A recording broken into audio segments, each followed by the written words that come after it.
আসসালামু আলাইকুম। আশা করি সকলেই ভালো আছেন।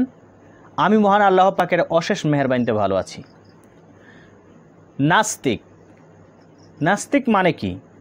যারা ঈশ্বর বা আল্লাহ বা কোনো সৃষ্টিকর্তাকে তারা বিশ্বাস করে না, এরাই হচ্ছেন নাস্তিক। যারা মনে করেন যে সব কিছুই প্রাকৃতিকভাবে সৃষ্টিকর্তা বলতে কিছু নেই, যারা মনে করেন কোনো গড নেই, তারাই হচ্ছেন নাস্তিক। অর্থাৎ তারা কোনো ধর্মকেই বিশ্বাস করেন না, এরাই হচ্ছেন নাস্তিক। তো আজকে আমার এই ভিডিওতে যদি কোনো নাস্তিক থেকে থাকেন, তাহলে এই ভিডিওতে রেখে যাওয়া কিছু প্রশ্ন আপনারা সম্ভব হলে এই প্রশ্নগুলোর উত্তর আপনারা দিবেন। নাস্তিক মানে হচ্ছে, পূর্বেই বলেছি যে কোনো ঈশ্বরকে বা আল্লাহকে তারা বিশ্বাস করে না, কোনো সৃষ্টিকর্তা নেই এটা তারা মানে, অর্থাৎ কোনো ধর্মকেই তারা বিশ্বাস করে না। তাহলে কেন মুসলিম ধর্ম নিয়ে আপনারা বিতর্ক করেন? আপনারা তো অন্য কোনো ধর্ম নিয়ে বিতর্ক করেন না, কেন শুধু মুসলিম ধর্মকে নিয়েই বিতর্ক করেন? এর কারণটা কি? এর রহস্যটা কি বলতে পারেন? হ্যাঁ, আমি আজকে বলে দেব এটার মূল রহস্য কি, এটা কেন শুধু মুসলিম ধর্মকেই টার্গেট করে আপনারা কথা বলেন এবং বিভিন্ন ধরনের কটূক্তি করেন। মুসলিম ধর্মকে নিয়ে শুধু বারবার বিভিন্ন ধরনের কটূক্তি করে থাকেন। অন্য কোনো ধর্ম নিয়ে তো আপনারা কটূক্তি করেন না, কিন্তু আপনাদের বৈশিষ্ট্য হচ্ছে যে আপনারা কোনো ধর্মই কিন্তু বিশ্বাস করেন না। তাহলে কেন আপনারা শুধু মুসলিম ধর্মকে নিয়েই কটূক্তি করেন? আপনারা মনে করেন হিন্দু ধর্ম ঠিক না, আপনারা মনে করেন খ্রিস্টান ধর্ম ঠিক না, আপনারা মনে করেন বৌদ্ধ ধর্ম ঠিক না, আপনারা মনে করেন মুসলিম ধর্ম ঠিক না, কিন্তু আপনারা যখন কোনো কটূক্তি করতে হয় তখন ঠিকই মুসলিম ধর্মকে নিয়েই আপনারা সবচেয়ে বেশি কটূক্তি করে থাকেন। তো আপনারা তো কোনো ধরনের ধর্মই মানেন না, তাহলে অন্য কোনো ধর্ম নিয়ে তো আপনাদেরকে দেখি না কখনো কটূক্তি করতে বা কোনো ধরনের কটূক্তিমূলক কোনো ভিডিও তৈরি করতে, অন্য কোনো ধর্মের কোনো বই ছিঁড়ে দেখাতে। কিন্তু আমরা দেখে থাকি লাইভে এসে পবিত্র কুরআনুল কারিমের পাতা ছিঁড়ে দেখান। সুস্থ মস্তিষ্কের মানুষ যদি তার ভিতরে বিবেক থাকে, তাহলে কোনো ধর্মকেই কোনো ধর্ম অপমান করে না। প্রত্যেকটি ধর্মের মানুষের কাছে আহ্বান থাকবে, আপনারা অবশ্যই চিন্তা করে দেখবেন, সত্যের সন্ধান করার চেষ্টা করবেন, তাহলে অবশ্যই সত্যই আপনাকে একদিন মুক্তি দিবে। সঠিক ভগবানের কাছে বা সঠিক আল্লাহর কাছে বা সঠিক ঈশ্বরের কাছে আপনাকে পৌঁছে দেবে আপনার গবেষণায়, আপনার চেষ্টায়।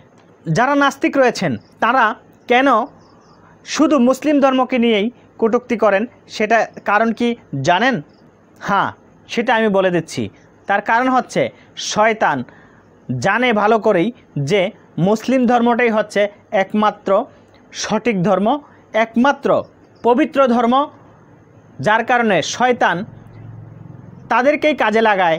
যে শয়তান জানে যে যদি আমি অন্য কোনো ধর্মের বিরুদ্ধে তাদেরকে লাগাই কোনো লাভ নেই, আর একমাত্র মুসলিম ধর্মটাই সঠিক পথে রয়েছে, যার জন্য এই মুসলিম ধর্মের পিছনেই কটূক্তি করার জন্য নাস্তিকদেরকে উদ্বুদ্ধ করেন শয়তান। আর তারা এই জন্যই শুধু মুসলিম ধর্মটাকে নিয়েই কটূক্তি করে থাকেন। এটা আমার ব্যক্তিগত মতামত। আশা করি দর্শক আপনারা আপনাদের মতামতগুলো অবশ্যই কমেন্ট বক্সে জানাবেন যে নাস্তিকরা আসলেই কেন শুধু মুসলিম ধর্মকে নিয়েই সবচেয়ে বেশি কটূক্তি করে থাকেন। তারা তো কোনো ধর্মই মানে না, তাহলে অন্য কোনো ধর্ম নিয়ে কেন তারা কটূক্তি করেন না? কেন তারা অন্য কোনো ধর্মের মূল গ্রন্থ ছিঁড়েন না? শুধু মুসলিম ধর্মের বেলায় কেন পবিত্র কুরআন ছিঁড়ে দেখান? যারা এখানে নাস্তিক রয়েছেন তারা তো কোনো ধর্মই বিশ্বাস করেন না, কিন্তু মুসলিম ধর্মকে নিয়ে যত গালাগালি যা কিছু আছে সব কিছুই করেন। তো আপনাদের কাছে আমার আরেকটি চ্যালেঞ্জটি থাকবে, সেটি হচ্ছে যে আপনারা যেহেতু কোরআনকে নিয়ে আপনারা যেহেতু অবিশ্বাস করেন, যদি আপনাদের ক্ষমতা থাকে, যদি আপনাদের হিম্মত থাকে, তাহলে এই পবিত্র কোরআনের সবচেয়ে যে ছোট সূরাটি রয়েছে এর মতো একটি সূরা আপনারা সকল নাস্তিকদেরকে নিয়ে আপনারা যদি পারেন একটি সূরা, অন্তত একটি সূরা আপনারা বানিয়ে দেখান। আমার আজকের এই আহ্বান আপনাদের জন্য। পবিত্র কুরআনুল কারিমের সবচেয়ে ছোট যে সূরাটি রয়েছে সেই সূরাটির মতো একটি সূরা যদি আপনারা বানাতে পারেন, আপনাদের যত নাস্তিক রয়েছে সকলে মিলে অথবা পৃথিবীর সকল মানুষ মিলে অথবা প্রয়োজনে আপনারা আপনাদের যাকে সাহায্যকারী হিসেবে মনে হয় তাকে নিয়ে আপনারা পবিত্র কোরআনুল কারিমের একটি সবচেয়ে ছোট সূরার মতো করে একটি সূরা আপনারা বানিয়ে দেখান। যদি পারেন তাহলে কথা দিচ্ছি ফিরে আসব আপনাদের ধর্মে। আর যদি না পারেন তাহলে এই নাস্তিকতা বাদ দিন, এই ইসলাম ধর্মকে নিয়ে কটূক্তি করা বন্ধ করুন এবং ফিরে আসুন রাব্বুল আলামিনের মনোনীত ধর্মে অর্থাৎ ইসলাম ধর্মে ফিরে আসুন।